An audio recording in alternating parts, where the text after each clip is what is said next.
Merry Christmas, happy holidays, whatever it is for you. I hope you've had a fantastic day. Welcome to episode 36 of Bottoms Up.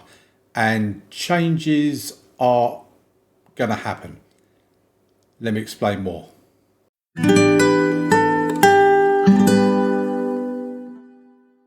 Okay, so this is episode 36 of Bottoms Up. Leave a like on the video. I think you're really going to want to leave a like on this one. I think it's really going to deserve it. It's probably going to be a shorter video than usual, and I'll get into the reasons why very soon in case you've not guessed already. But before we go any further, let's just go to the schedule. In the last episode, we obviously played Torquay and Hull, lost to Torquay 2-0, then drew 2-2 with Hartlepool. Since then, we've drawn 0-0 in a bore draw with York. It was a very tedious game. Then we went away to Oldham in front of nearly 4,500 people and got a 2-1 win thanks to goals from Buick Sabat and Timmy Abraham. And then Scunthorpe, a home game where we won 1-0, Abdul Malik getting the goal in that game. In terms of where that puts us in the Vanarama National League, we are now third, or still third I should say.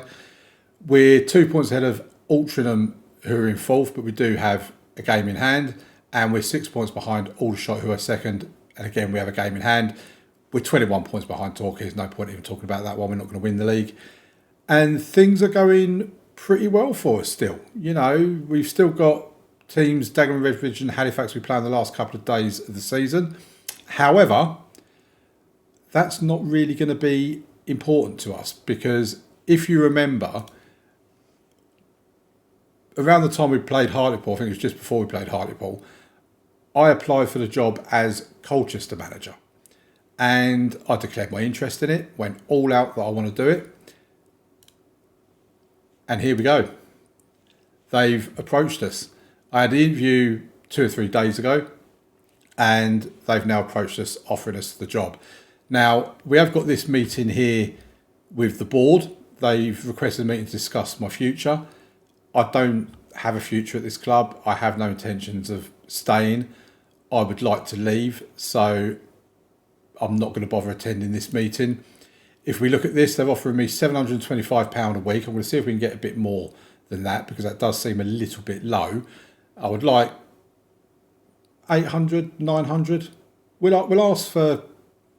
Well, I don't want to scare them off, that's the thing.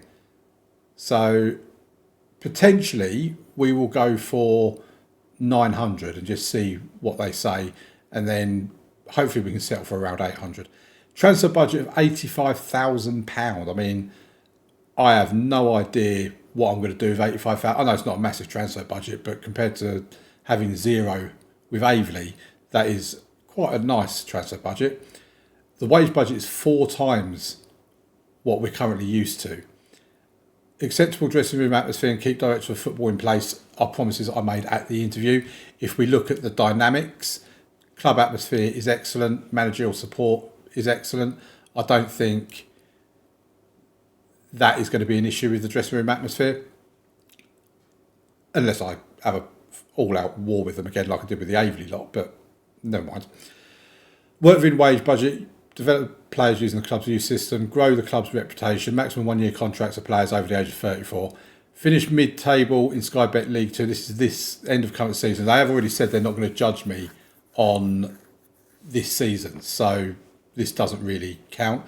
The end of next season, whoa! They want to win promotion to the Sky Bet League 1. Okay, so in the interview, they actually said to me that we're aware we're overachieving at the moment by being 14th. I think they're 14th. They're 11th. I think they were 14th when I applied for it. Media prediction of 7th, which is just in here. But basically, they're saying they want us to finish pretty much in the top 3. Okay, I mean, we could be getting sacked next season, but let's go for it. And then work towards becoming an established Sky Bet League 1 team, become an established Sky Bet League 1 team, and continue being an established. So basically, they want to get back into League 1 and stay there. That's their sole aim. So I think it's probably about time I started the negotiations and we went into the interview. Okay, before we do actually get into the interview, I just want to check a couple of things. So my contract details, I'm on £500 a week at the moment. we have got the promotion wage rise, should we get there, which would take us up to £600 a week. So their offer of 725 isn't a massive raise, really.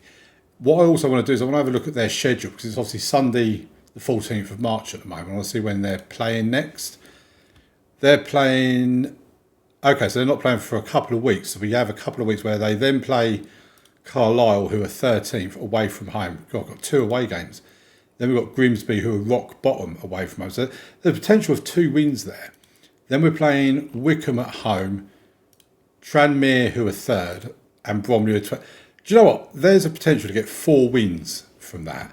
And if we look at League 2, Colchester, 4 wins is what? 12 points, 69, 71 points. We could actually get into the playoffs. We're only actually 2 points outside the playoffs. I mean, that is insane. That we could get a playoff place. I mean, it's not inconceivable. It's difficult, but it's not inconceivable that we even catch Tranmere. I mean, they would need to literally go into free fall. But they've lost 13 games this season, which we've only lost 12. Our biggest problem has been 14 draws. If we could have said 4 of those turned into wins, that'd have been an extra 8 points, 67. We would have been right up there. I really don't know why they've sacked their last manager, because he's, in terms of league-wise, he's not doing a bad job at all. Okay, let's get into the interview and see what happens. Start negotiations. Yes, I do want the job as manager. 1 year? I mean, I think that's a bit mean, isn't it? Can we ask for 4 months? Can we ask for a 2-year contract? We want £900 a week. Promotion wage rise of 15%. Relegation wage drop. Let's bring that. No, we won't touch that. Percentage of club compensation required for managerial role. 90%. Wow, that is quite a percentage that they want. So I'm going to leave all of that as it is in the hope that it helps me get that, because then on the next contract I'll try and take that away. Let's suggest terms. So they've knocked it down to a 1-year contract, but they've upped it to 825. Let's see if we can do 900 on a 1-year contract. Suggest terms. They don't really want to go any higher than that. 850. They've accepted it.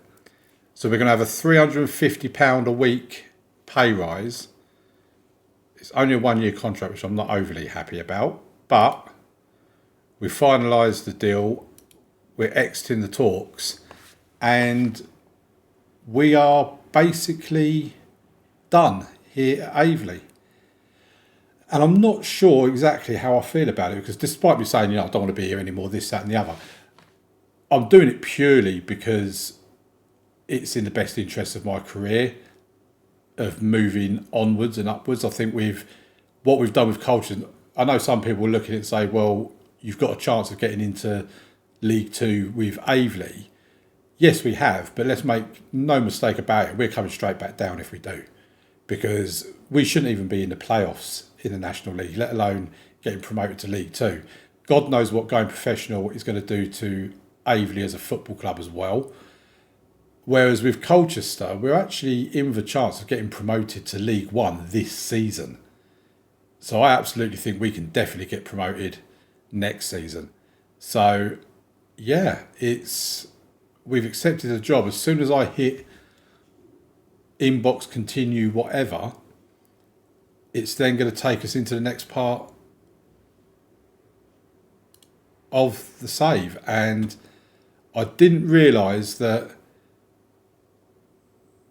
episode 36 that comes out on Christmas Day was going to be our last ever time with this amazing football club. I mean, honestly, I know there's people that watch this video that are fans of Aveley. Hopefully you still continue to watch this. Now we're with Colchester. But if this is your jumping off point, if you now do turn around and say, no, I'm not really interested now because you're not with Aveley, I massively appreciate you watching up to this point, and I've been keeping an eye on Aveley. I will continue to keep an eye on Aveley. They're the first team that I've ever managed in a series on YouTube, other than obviously Luton Town in the beta save, but that's completely different.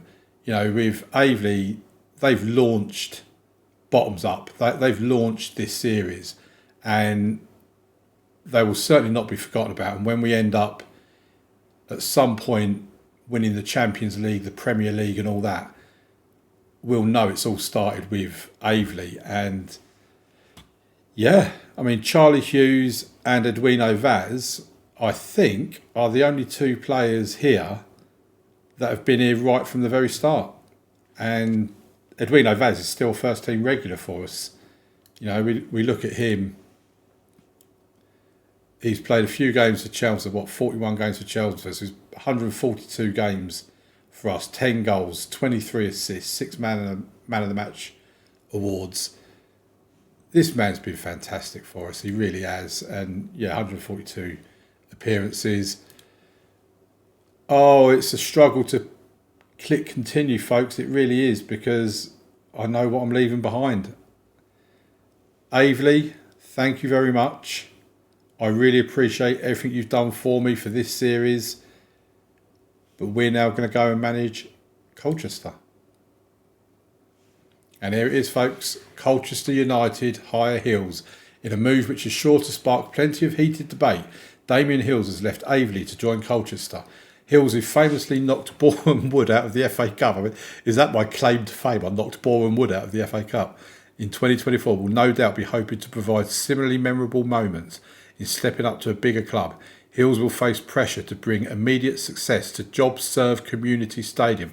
Oh my God, is my stadium named after a job centre? Having stepped up from his previous stand-in to take sole charge, and will need to hit the ground running if he is to win over those who believe his appointment is a questionable decision.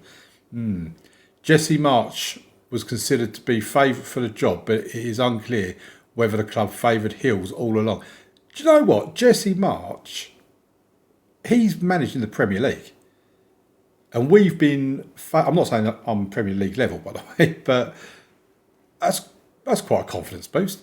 Aveley will now be looking for a new manager. Colchester have been disappointing in the Sky Bet League 2. People need to make up their mind. The chairman said that they've been overperforming. By this, they've been underperforming. By the media prediction, they've been underperforming. And find themselves below expectations in 11th place. Colchester have drawn 3 of their last 5 games in the league. Well, we are here, folks. Let's have a look at... So we've got Dimitri Halashko, who's our director of football. Cliff Byrne is my assistant manager. Our fierce rivals are Southend. We've got average training facilities, good youth facilities, average youth recruitment. 10,000 capacity stadium, the JobServe Community Stadium, built in 2008. So that's what, 17 years ago in game. Finance status is okay. They were knocked out of the FA Cup in the set. I mean, we got further than these in the FA Cup. Sky Bet League 2, their first round of the Carabao Cup and the Bristol St Motors Trophy.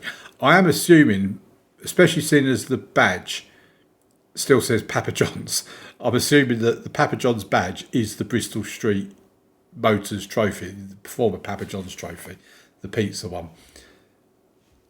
Right. Let's come on to here. So they like playing a 4-3-3, which I'm used to, so that's good. Our hot prospect is Josh Smith. Is he in here at all anywhere? No. Sean Morgan is our key player. Where's Sean Morgan? Oh, here he is. A determined personality. McGeehan is our top earner. So he's a top earner. He's our key player. Top goal scorer is Sam Smith, who's not in the squad. Maybe he's injured. So we have players in on loan, Sean Morgan, Stuart Roach. Then we've got players that are out on loan at other clubs. So 4-3-3, like I say, that's what they're saying is their best 11. We know all about this. This is what we've already seen. The club vision for the supporter culture: develop players using the club's youth system, play defensively solid football, play possession football, play high-tempo pressing football. I mean, okay. We're not going to be playing defensively football, but get the better of our rivals, Southend, if we happen to play against them. I don't even know where Southend are. Be competitive against Ipswich if we happen to play against them. I'm assuming they're in the Championship. Finish above Wycombe in the league, become an established Sky Bet League 2 team. So the supporters want us to be an established team in Sky Bet League 2, but the board want us to be in League 1. I wonder what the supporter profile actually is. Yeah, we'll have a press conference. We'll have that as every month. That's fine. And we confirm it. And there you go, ladies and gentlemen. We are managing Colchester United in a Sky Bet League 2 for the last 5 games of the season. And then we get to see how well we can do in the transfer window before an onslaught next season to try and get ourselves promoted to League 1. So tomorrow's video is going to be all about Colchester. New thumbnail, new titles. It's all new, folks. Thank you very much for watching. Please leave a like on the video, subscribe to the channel, turn on notifications if you want to see more, and I'll see you tomorrow for the next episode. Thank you. Bye.